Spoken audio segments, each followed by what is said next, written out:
Hey everyone, this is That Guy in Hutch, Jason Probst, and you're listening to That Podcast in Hutch. Today I'm going to be visiting with Joe Coles. He's an educational consultant out in southwestern Kansas, and the way I came to know Joe was through a mutual friend of ours, Representative Boyd Orr.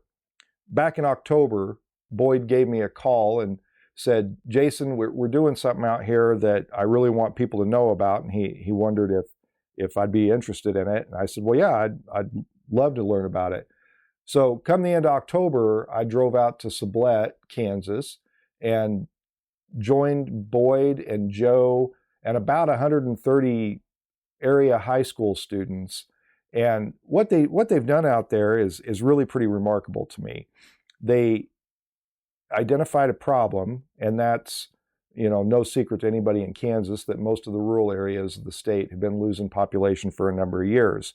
And they wondered what they might be able to do about that. So a lot of leaders in the area got together and they started a program where they kind of a leadership program initially, and then it moved into sort of an educational program.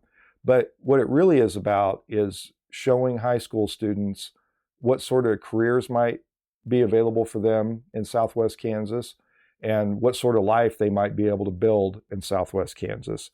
And as I sat out there, it was an all-day deal, and you'll hear Joe and I talk about this at one point. No one was bored throughout that thing. Joe did a really good job of keeping the information fresh and moving throughout the day. But also, kids got a real sense of belonging, I think.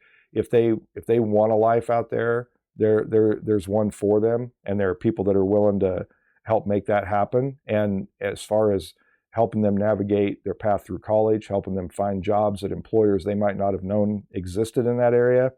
But to me, the real beauty of this is you can hear and feel Joe's passion for improving the lives of children and improving the lives of everyone in the region. And I hope you'll enjoy this conversation today. I do want to warn you that the sound quality might be a little different than what you're used to. Being that we're quite a ways apart, we did this over Zoom and recorded the audio off of that. And we're going to try to make it as good as we can for you, but it is probably not going to be as clean as it would be if we were in a studio with our own equipment.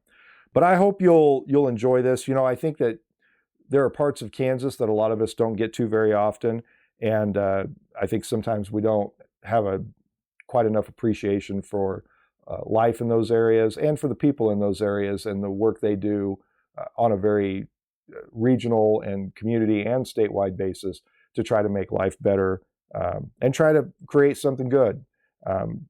That's one of the things I really took away from that, and I hope you'll take that away too. Here's my conversation with Joe Cole. Joe, thanks for coming on today. I want to make sure tell everyone how I came about this. So I'm just here one day, and Representative Boyd Orr calls me and he says, Jason, there's something happening out here in Southwest Kansas you've got to know about. I'd really like it if you could help us get some attention to it or whatever. And I was curious enough. I said, well, Boyd, I'll just come out because I want to know, and I'll write a little bit about it. So I go out there on a really windy day and drove out to Sublette. And when I got there, there was, a handful of adults from different schools there. But the remarkable thing was that I think there was about 130 kids there from area high schools that had all come together. And basically, you guys have created something out there, and it's a real big collaborative effort to show kids in that area that if they want to stay there, they can find jobs, they can build a family, they can build a career, and they can build themselves a really good life out in Southwest Kansas. So I thought I'd just open it up to you. And the first question would be, what got you guys thinking about it, and how did that process unfold? Well, Jason, first, I thank Boyd for getting a hold of you. He's really been an unbelievable teammate with us. We started, I think it was maybe 2016. I'm an independent educational consultant, and I was speaking with a group of superintendents in Wichita. And one of my good friends was talking, who's a superintendent at Leavenworth, um, was talking about how he created a much more advanced program for vocational education, VOTEC type careers in his school, and how that impacted his school. So in coming back, I'm thinking of I get into most of the schools, not only in the state of Kansas, but particularly in Southwest Kansas, and how many of our smaller our schools are getting smaller, our communities are getting smaller, and I'm thinking, what can we do instead of complain about why are we getting smaller, why aren't kids staying? What's something we can do about it? So we started processing what kind of careers. I hate to use the term jobs. I like to use the term careers, because a career is something that somebody loves to do and they're passionate about it. A job is just a job. And so we looked at what kind of careers are out here that are available for many of our graduates. And uh, we kind of narrowed down to vocational type careers, and that to start with. Now we're actually looking at other types of careers, but we started vocationally. So we started a little process. We called it Gray County Vocational Program, and we invited the three schools in Gray County, which is South Gray, Montezuma, Copeland, Cimarron, and Ingalls, and we got their superintendents. We got Dodge City VOTEC, Garden City VOTEC, and we just started meeting. We threw in a couple businesses.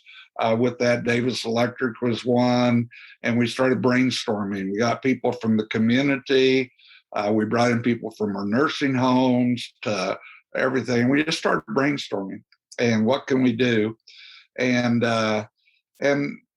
it was really interesting how people just jumped on the bandwagon. At first, we said, hey, not only do we need to create careers and help these kids with careers, but we need childcare, we need affordable housing. And so we've been going back and forth on this thing. We'd meet every couple months and just brainstorm and do a little bit of things. We would get our VOTEC programs, Dodge and Garden at that time, and we've now got Seward County, that would kind of come up with different types of programs we could get our kids interested in. But what really changed things is then we started branching out, and other schools, other counties, other people said, hey, we want to be part of this.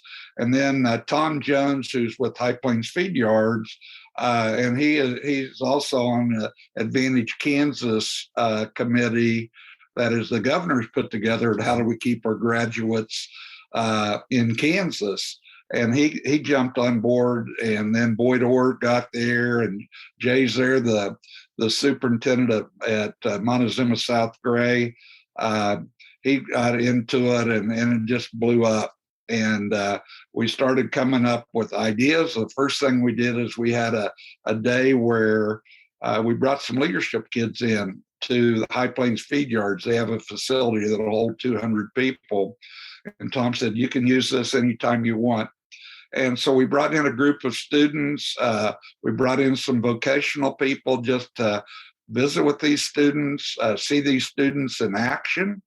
We referred it to like somebody hosting a group of high school basketball players from the state and bringing in college coaches and letting them observe those basketball players, but also the basketball players getting to know those coaches and where they can develop relationships and see people in action. So we decided we'd try to do that in the business world. And it started out basically in Gray County and added a few more. And we had tremendous feedback, tremendous success. We had businesses develop relationships with kids. They offered help pay for some of their schooling if they'd come back and go to work for them. Kids got exposed to job opportunities that they had never even heard of or never thought of. And then when COVID came, we kind of had to back off of that a little bit. And as far as meeting in groups and that. And so we just brainstormed some more, but then we finally said, we've got to get out and we've got to do it. And so what we've done recently is our committee had a group of people from all over, actually all over Kansas, but mostly Southwest Kansas, said, let's narrow down to what we call 4 showcases. 4 showcases, areas of need. One was vocational, one was agriculture, one was education, and one was healthcare. And our first one that we held was agriculture. And we had, I think I have it right here, we had 167 kids attend. We had 16 businesses present to them. We had sponsors in the school, whether they're counselors or whether they're FFA people or what, came in, and we did a similar setting. We also teach these kids some leadership skills. Something that we found out, and this is why it's a win-win, Jason, is we do a lot of leadership stuff on our own with kids. I do, and business, and then I train businesses also in team building and first impressions and that. So I'm asking businesses. I said, what are our kids lacking when they come to you to interview for a job, when they come to you to go to work for you? What are some things that we're lacking in education that they need? And they almost to a T, almost every business shared. Number one is that kids are not self-starters in today's world. They come in, they're waiting until they're being told before they do something. They don't have that initiative. And I got to thinking, what are we teaching in schools? What are we doing so often in our lives is we're telling kids and showing kids, we're not empowering kids and allowing kids. Mm-hmm. And the second thing they talked a lot about was how, and this leads to why they don't try new things, is they're afraid to make mistakes. And if you really look at that, why do some kids not play sports? Because they're afraid to make a mistake and then be criticized for it. Or why don't they step up and lead? Because they're afraid to make a mistake. So this really come out interesting. So our trainings, including giving them an opportunity to come up with ideas of their own, we're allowing and empowering these kids, and also to get up in front of people. And sometimes we make a mistake, but we learn from that. So in a training, we have speakers come in from a variety of businesses, but we also give them work with the students on some skills for real life.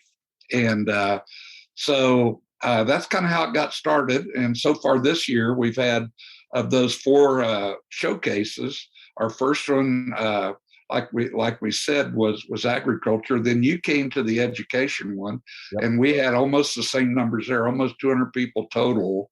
And then our our vocational one was supposed to be last week, and it got postponed. And we're going to reschedule it, and then we'll have a healthcare one in the end of March, and we're brainstorming for some more for middle school, maybe over the summer, and looking at other careers. But we feel like that the showcases have been really a win-win. It's getting businesses involved, it's getting schools involved. Our counselors, we actually had a counselors conference where we brought businesses in and they spoke with counselors of Southwest Kansas, Western Kansas counselors. So counselors could hear about job opportunities and things like that. So we feel good in the direction that we're going. So one of the things, I had a couple of questions based on what you were saying there. What kind of jobs did students learn about that they could find in or what kind of careers could they find in agriculture that they might not have known about otherwise? A great example is they call it MJE Incorporated out of Montezuma, Kansas. That build a lot of feed yards. They do a lot of dirt work for things, and they do it all over the nation. Well, they have 200 employees, and that's everything from accountants to people that drive tractors to level ground to mechanics that work on them. those kind of things. So there's a ton of careers right here in our area, just in one company. But we also brought people in, for instance, from CropQuest, who were agronomists. And so it's not just limited to a high school career or vocational career. We're looking at careers that that are a 4-year degree, but they're here. They can live in different parts of the state and still work for that company. It's not like that company's out of Dodge City, but you don't have to live in Dodge City to be an agronomist. They have agronomists in Comanche County. They have them in other counties. They have them in Northeast Kansas. They have them. We looked at crop insurance, for example, a crop insurance adjuster. That you could live all over, where you want and work out of a company in Omaha, Nebraska, but you can still locate in Western Kansas. We looked at in the feed yard management area, the dairies that are really popular in our area. And so, they learned that they don't have to live in a particular area where that company is, but they could still exist and find it's not just finding a career, but it's also finding a place that you want to live and raise your family. And that's really important. We feel very blessed out here in our area of Western Kansas. And Jason, I hadn't thought of this till recent. One of the things I used to do in the school setting when I worked at a service center, I would help communities with crisis. If they had a crisis in their school, I would go help manage it. Well, recently, I've helped a few, and I see the pouring out of communities when there is a crisis in a school, in a community, and I'm not saying that doesn't happen other places. I'm just saying in Western Kansas, when people need help, there's a whole bunch of people that jump in here and really work to help other people. And I think that's really important in someone's life, to be able to live in a place that you're supported by others. And we don't advertise that enough. We talk about jobs, we talk about other things, but also living a quality life, a life that satisfies you, that satisfies your family. I talk a lot with kids about finding a career that you never work at, something that you would, you would spend every day doing, and you get to live that life, and you're totally satisfied, not just doing something for $1. Yeah. Well, Joe, one of the things that surprised me, I talked to several of the students while I was out there, and I guess it might be fair to say that the prevailing thought is that a kid that grows up in Southwest or Western Kansas is just itching to get out and move somewhere else. But all the kids I talked to, they loved life out there, and they talked about wanting to stay there. Some of them they didn't want to even go away to college for a few of them I talked to. And that kind of stood out to me. And they talked about what they enjoyed about life out there. They liked that they had family and friends. They liked that it was familiar. They liked that that there weren't big cities to deal with. And that kind of hit me a little bit, that there's a lot of kids that like life out there, and we don't talk about that very often either. That's spot on, Jason. One of the things we've been working on with our leadership stuff is and I use this term, allowing and empowering, because I've been guilty of it, of telling kids what to do and that, and so. But one of the other things we've added to that is to be positive, allowing and empowering our students to be positive, productive teammates. Now, I want you to think of that word teammate. If you're a good teammate, you're going to be successful no matter what you do. You in the legislature, if you're a good teammate, you work with other people for the good of the cause. If you're a selfish teammate, you're just trying to get what you want out of it. And unfortunately, some of our kids and watching NBA or whatever, we see a lot of selfishness. And so when we go back, if you truly want to live the life that I believe is important, you become a great teammate. When you become a great teammate, that works in everything you do. And so that's another thing we're working with. And we feel like out in our area, and this is not just for our area, it just has to be, we're in this area. Yeah. I have people contacting me in the Wichita area, the small schools that are getting smaller. I've had people contact me in Southeast Kansas because I go to these schools all over the state and I work with kids. And they're going, hey, I'm hearing about this program you guys are doing. We need to keep our kids at whatever, at Chaparral, at Anthony. We need to do this. What are some things you're doing that we can do? So we're doing it in Southwest Kansas because we want our people to live out here, but it can go on anywhere. Oh, yeah, absolutely. Yeah. Now, there was another thing I wanted to ask you about a little more. You talked about kind of the realization that kids are maybe afraid to make mistakes, and maybe we haven't done as good a job as adults empowering them and allowing them to do things and feel the freedom to fail and learn from that. I was thinking about that. You did at the educational one. There were some exercises that you had us all do that felt like they were a little bit designed to make us a little bit uncomfortable, but make us do it anyway. And then when we did it, you realize it's not so bad after all. And you kind of incorporate that a couple of times throughout the session, right? Correct. I've been blessed in my life. I've been an educator, but for the last 20 years, I've got to go around and work with a lot of people, a lot of kids, especially now. The kids have become adults and they're in businesses. So they're asking me to do this with business training of leadership, stepping out of your comfort zone.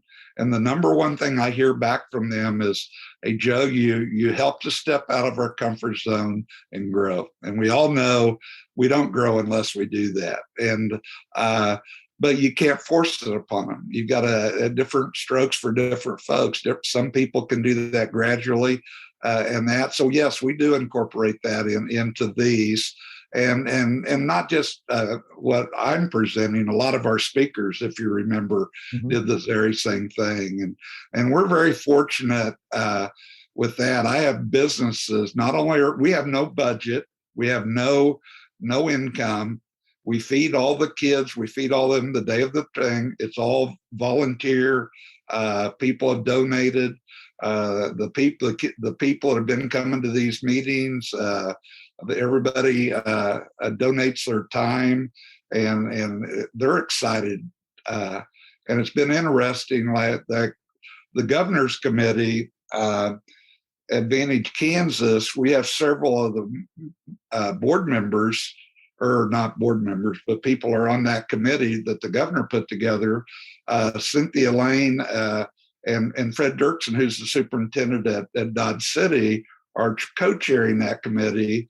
Well, we have several people that are on that committee that are involved with us. One is Tom Jones. I mentioned him at High Plains Feeders. We have Bob Kreitzer, who's with Tatro Plumbing, and he's part of that committee. And then we Dan Whistler, he's right there in Hutch.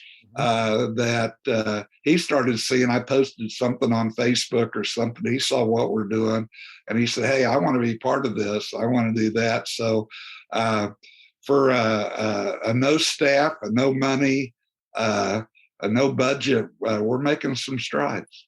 Oh yeah, and that was amazing to me when I saw it. That you wouldn't know that you didn't have a budget or anything, but you really got buy-in from the community and all of your partners. Who seem, I mean, they're willing to put everything behind it because they believe in it, it seemed. And yeah, you wouldn't know you didn't have a budget.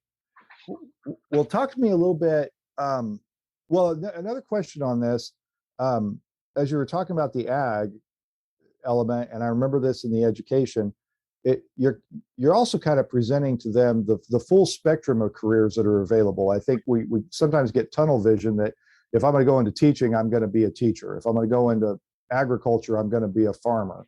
And part of what you're doing in this is dissecting all the possible careers, because even something like farming and ranching or teaching has a lot of different elements that go into it. And part of what you did a really good job, and all the speakers did a good job of, is talking about not only there are all these different careers that are adjacent to the industry, they're vital to it, and you connected them with resources, educational resources and career resources, to say, if you want to do this, there's somebody right over there you can go talk to, and they'll get you on the path to where you want to be. That's spot on. I'm so happy you mentioned that, because you're exactly right. When we bring up education, we think of teachers, and there's a high need of teachers, and particularly in our area, and there's going to be a bigger need. But we also talked about coaching, officials, bus drivers, everything in education. Education's been my life, and you see these people are paraprofessionals that are totally dedicated, that aren't making a lot of money, and so we want people, and even if you remember, we had all three community colleges in, and they talked about possibilities of working in our community colleges and vocational areas and that, and we did that something similar with agriculture. And try to expose these kids. An example was I love sports, and the only thing I thought I could do to continue sports was to be a coach. Well, there's all kinds of opportunities to keep your sports interest. You could be a writer like you, that, or that. And a lot of our kids are not exposed to other opportunities. Well, I'm anxious for our healthcare one, because a lot of kids, well, I'm going to go into healthcare. I need to be a nurse. I need to be a doctor. And they're going to find out, and they're going to be exposed to all of these different types of careers where they can stay and live in our area, or even move away and come back. That a lot of us don't know about. And I think, if you remember, one of the other things kids found out is there's some tremendous opportunities for funding to be able to go to school, to go to vocational, that our companies, whether it's a State Department of Education, we've got so many people from the State Department of Education that jumped on the wagon with us. G.A. Bowie, who's the head of United School Administrators, he spoke that day with them. But we have the State Department of Ed that's wanting to be part of it. We had a lady that's the head of the Kansas Principals Association that spoke that day. And so they're seeing that we need to have these people for Kansas education and other careers. So, we can't have schools without students, and we can't have students without families in the community. You can't have a grocery store unless you've got a family in the community. It all ties in. You see these schools, well, these schools are getting smaller. Well, if the schools get smaller, community gets smaller, because there's no people to buy whatever needs to be to keep that business in the community. Yeah, so talking about that, if you just read the stories from a lot of Kansas, actually, you do hear a lot about people leaving, towns getting smaller, and things like that. But like we talked earlier, when I talk to the kids, they really like life in that area. For someone who's not terribly familiar with the area, or maybe only is driven through a couple of times, what is special about life in your part of the state? That's a great question. One of my favorite terms, Jason, and maybe the only one that I've come up with on my own in all the stuff I do, is I believe we have to slow down to speed up. Mm-hmm. I feel like we go 100 miles an hour, and we don't slow down, whatever it is. It doesn't matter. I talk to teachers all the time about it. We get in, we start teaching, and we forget about building relationships. So if you slow down to build relationships, then later on you can speed up and teach your benchmarks, your indicators. I think Southwest Kansas and Western Kansas provides that slow down piece in life, where we spend more time on relationships and going from there. And then we can speed up and produce and do all of these things. The mentality of agriculture, the mentality of a farmer. I've never been one, but I've sure worked with lots of them as a crop adjuster and things. And they've got their times where it's really, really fast, and they got their times where it's really, really slow, in some sense. But I think that helps them appreciate the other times. So if I would narrow it down to one thing, and I've never been asked that question, Jason, and so you caught me, and I really believe that is I believe we have an opportunity to slow down and appreciate things out here more. When we drive somewhere for 30 minutes, we might pass 2 cars and a couple cows, where you drive 30 minutes in Kansas City and all you're doing is darting in, out, and around there. So I really think the answer maybe is we get to slow down and appreciate things out here. And we still speed up and do a lot of things. Yeah, I think that's a good answer though, because I feel that way too. I feel like you can really take the time to see what's there, see what's around you, and like you said, build the relationships. But because you have those things in place, when it's time to do work, you can do it pretty quick. Yeah. Yeah. And it's a great lesson for our young people. Like I shared, I get to train several businesses, and the number one thing we in the business world is relationships, just like no different than when you were in school or your outstanding volleyball team. If they have good relationships, they're going to be successful. And we sometimes forget about that. We deal a lot with knowledge and facts, but we forget the relationship piece. Yeah. And I think as you were talking just then, it made me think that we don't just exist in a place. We live in a place, and part of living is the people that are around us and the interactions we have with them and the relationships we build with them. You could exist anywhere, but a life is really the people that are in it with you, and the people that you invest time in, and people who invest time in you. And that's really what, I guess, to me, creates that kind of richness in life. And that's what I saw when I was out there. And I think the kids picked up on that too, that there was a group of people that were investing time into them and effort into them. And I think that meant a lot to them. On that, kind of what sort of feedback are you hearing, both from the business community and from the students after you've done a couple of these?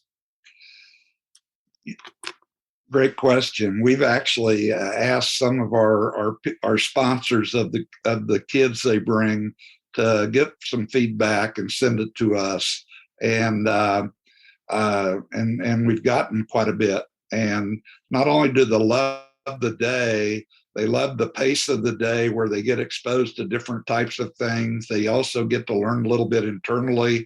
They get to learn about how to be a great teammate, but they also always, to a T, they've all walked away with something that they didn't know when they walked in. And if you really stop and think about that, in every class period, everything that you teach as an educator, whatever, if you learn something in that 2, 3, 4, 5 hours that you're with someone that you can use and you feel good about, you walk away feeling, well, that's worth my time today. How many times do you go to a meeting all day and you walk back and you're just the same person that you were when you walked in there? You feel like you wasted a day. I don't feel like, and I'm sure there's a few. I mean, we're all humans, but I've had so many, not just kids, but other sponsors, other companies, the business people come back and go, "Wow, I didn't know that. I didn't know that about that. That was interesting." And to me, that's what makes it all worthwhile. I think the one thing I would center that around, and what I've come out with it the most, is we got a team of people right now that are investing a lot of effort on this. And I've been blessed enough to get to know these people that I didn't know before. So Joe Coles is really blessed because I've got to grow by the people that I'm around. And that I laugh because Tom Jones and Boyd Orr and Jay Zaire have been we communicate a lot, and they're always saying, Joe's always telling these kids, I hope you get to be me someday. And I laugh because I say, I hope you get to be me, not in what I do, but that I get to do something that I would do for free every day, and I get to make a living of it. And isn't that the key to success, when you get to do something every day? And we all have our down moments, but if you get to do something that you go to quote, I don't even call it work, but if you go and you feel good all day, then you get to make the living that you desire. Yeah. I think that's really important. When I say a living, it's got to be a living that you desire, something that satisfy your needs. And I think that's another reason why so many people are attracted to this, is they see a little slower pace and they get to see people that care about one another rather than just a job. Yeah. I think that's such a good point. And you talked about the kind of the structure of the meeting, and you could spend all day in a meeting and walk out of it and feel exactly the way you did when you went in. One thing I noticed during the educational session was you we talked about this a little bit afterwards. Each speaker had a relatively short amount of time, and you changed it up throughout the day. And I expected that a room full of teenagers in a meeting about careers, that I'd watch half of them fall asleep, and I didn't see any of them fall asleep. And you intentionally did that too, where you kind of had it where it's a little bit of a shorter time period, moving things along, and it really seemed to hold everyone's interest. Well, thank you. Believe me, I've learned over a number of years. I've got to host a lot of things in my life, and particularly on the last 20 on the speaking thing. We have a deal called the Uncommon Leader, the Uncommon Athlete, and I've learned how we have to change things up. Attention span is so important. A high school kid's attention span is about 12 to 15 minutes, and we need to understand that and respect that. So, and if you get back to back to back of that, just telling rather than getting them involved. And so I've learned that, but I've also that a lot of what you saw was credited from the speakers. They were really good at that. So what you might have thought I was tactful and put together, they really handled most of it. Yeah. They knew how to do that too. Yeah, absolutely. Well, so in the future, you've done two of these, you've got two more planned. You've got healthcare, and the vocational one is still to come. And thinking about the future, you kind of want to keep this going into the coming years, right? Absolutely. And kind of in the same format, you think? Yeah, we'll adjust as time goes along.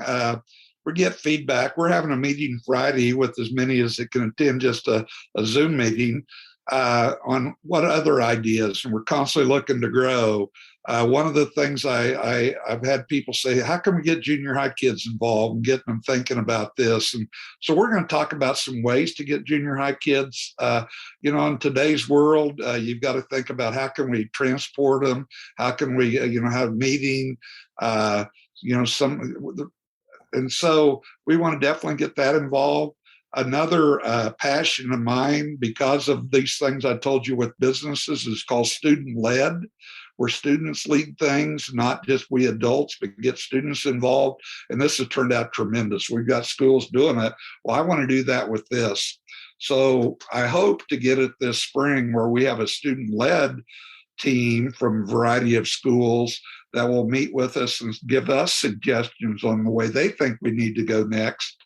And if they get involved in what we need to go next, they're the troopers. They're the people inside. And then all of a sudden you get those kids that are leading this, and they want to live in Western Kansas. They're going to promote it even more. So if we don't get it started this spring, which we're still working at it, it'll definitely start next year, where we'll have a student-led process that meets 4 or 5 times a year, and they will plan these things. and we'll just keep growing and new ideas. And so this is sustainable, Jason. This is not a one-time, two-time shot. We're getting a buy-in that it doesn't take one person, two persons to keep this thing rolling. We want a group of people that are involved with this. That's good. You know, I was listening to you kind of talk about this and trying to move towards a student-led thing.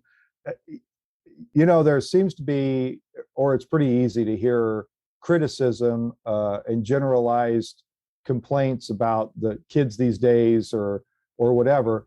But in all of my conversations with you, you definitely don't have that thought or that idea about kids. When you look at this younger generation, what do you see? I see kids that are starving to get better. You know, I spent most of my career in education as a counselor, and you know, we complain a lot about families. We complain a lot about kids that are problems. What we need to do is, and I think you've picked up on it. I'm not a big complainer about things. I want to do things about it. I think it's just remarkable when you put a kid in position of leadership, how much they'll take that responsibility and go from it. I just feel like that, you know, what a lot of times for over the years we call student leadership or student-led leadership is we tell a kid what to do and how to do it, and then they go out and they present on it. And I did that at the beginning of my things. And it's just the last few years I've come and I is saying, okay, we got this problem. Our people are leaving Southwest Kansas. Our schools are getting smaller. Our communities are getting smaller. What ideas do you think that can help us with this? And then once they come up with that idea and they have some part of it, then they're going to go out and do things. And that's not just in our little project, that's in life. You know, this is why I just see kids.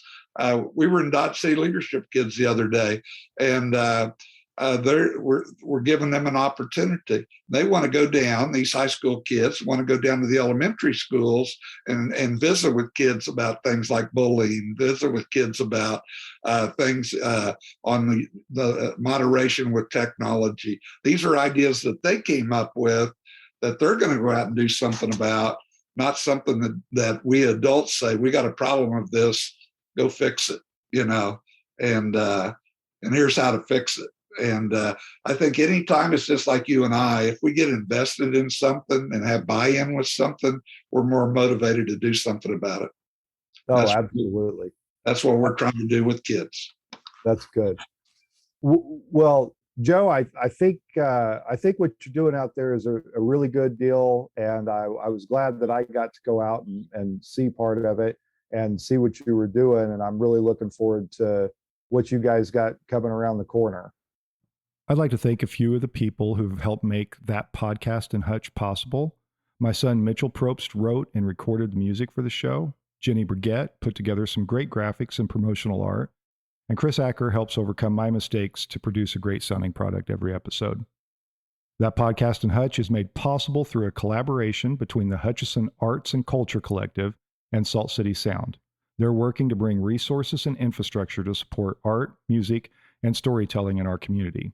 If you have an idea for your own podcast, reach out to them at podcasts@saltcitysound.net. If you enjoy that podcast in Hutch, be sure to subscribe and share it with all your friends. You can also help support this production by subscribing to thatguyinhutch.substack.com or by emailing me at thatguyinhutch@gmail.com to learn about sponsorship opportunities. Thanks for listening, and I hope you'll join us again next week.